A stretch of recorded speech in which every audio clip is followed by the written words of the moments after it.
बड़ी खबर मध्य प्रदेश से एक बड़ी खबर और महत्वपूर्ण खबर सामने आई है। 43 लाख के इनामी दो नक्सलियों ने विधिवत रूप से सरेंडर कर दिया है। इन नक्सलियों के आत्मसमर्पण के बाद अब बालाघाट जिला पूरी तरह नक्सल मुक्त घोषित हो चुका है। सीआरपीएफ के कोरका कैंप में सरेंडर करने वालों में डीसीएम रैंक का दीपक, जिस पर 29 लाख का इनाम घोषित था, और एसीएम रैंक का रोहित शामिल है, जिस पर 3 राज्यों में कुल 14 लाख रुपए का इनाम घोषित था। इस बड़े सरेंडर के बाद बालाघाट पुलिस कंट्रोल रूम में प्रेस कॉन्फ्रेंस आयोजित की गई, जिसमें आईजी संजय कुमार, सीआरपीएफ के आईजी नीतू भट्टाचार्य, कलेक्टर मृणाल मीना और एसपी आदित्य मिश्रा मौजूद रहे। सरेंडर के दौरान नक्सली दीपक ने अपनी कार्बाइन, गन और कारतूस भी पुलिस के हवाले किए। कलेक्टर मृणाल मीना ने बताया कि नक्सल गतिविधियों के कारण करीब 100 गांवों तक सरकारी योजनाएं और मूलभूत सुविधाएं पहुंचने में भारी दिक्कत हो रही थी, लेकिन अब जिला नक्सल मुक्त होने के बाद इन सभी गांवों में तेजी से विकास कार्य शुरू किए जाएंगे। प्रशासन का कहना है कि यह कदम मध्य प्रदेश के लिए सुरक्षा और विकास दोनों मोर्चों पर एक बड़ी उपलब्धि है।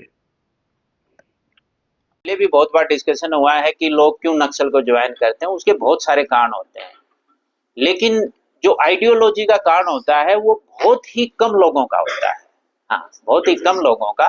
वैसे तो ये अपनी आइडियोलॉजी में बताते हैं कि भाई इनकी कम्युनिस्ट विचारधारा है और ये सशस्त्र संघर्ष करके सिस्टम पे कब्जा करेंगे, फिर अपना सिस्टम चलाएंगे, अपनी आइडियोलॉजी को लागू करेंगे।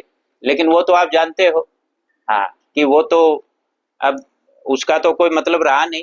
ये खुद ही कह रहे हैं कि भाई आज की बदली हुई परिस्थितियों में हमारे इस सशस्त्र संघर्ष का की कोई यूटिलिटी नहीं है, इसलिए हम मुख्य धारा में जुड़ रहे हैं।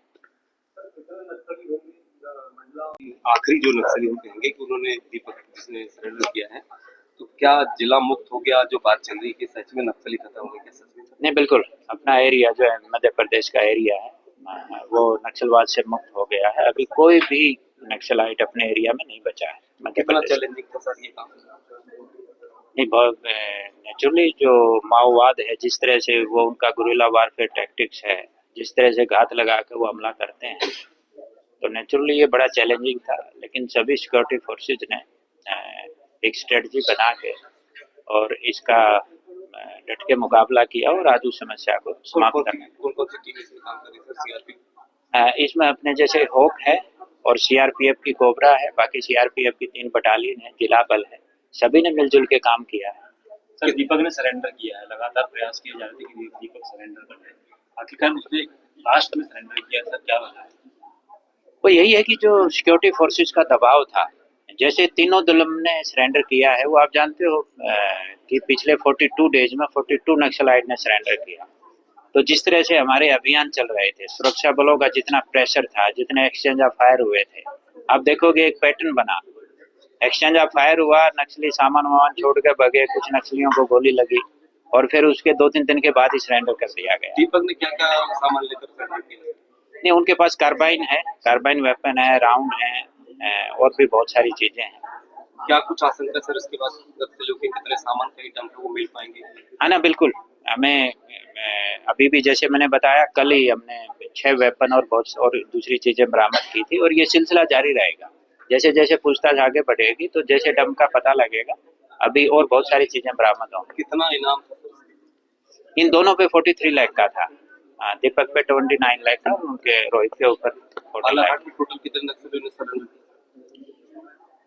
बालाघाट में अभी आप देखोगे तो 40 जो 10 तो केबी डिवीजन के, एक सुनीता ने, तो 11 लोगों ने तो अभी पिछले कितना कहेंगे, पिछले 1 महीने में बालाघाट में सरेंडर किया। कुछ ने उधर गोंदिया में किया, कुछ ने खैरागढ़ में किया। ये सभी बालाघाट में एक्टिव थे जिन्होंने दूर-दूर जाकर के दूसरे राज्यों में। बिल्कुल बालाघाट में एक्टिव थे। क्या वजह मानते सर इनको कि दूसरे राज्यों में इनको जाना पड़ा और वहाँ उन्होंने सरेंडर किया? नहीं, वो एरिया के ऊपर होता है। जैसे वो विकास ने गोंदिया में किया तो उसमें गोंदिया राजनांदगांव के एरिया में था जहाँ अपनी पुलिस की मुठभेड़ हुई थी।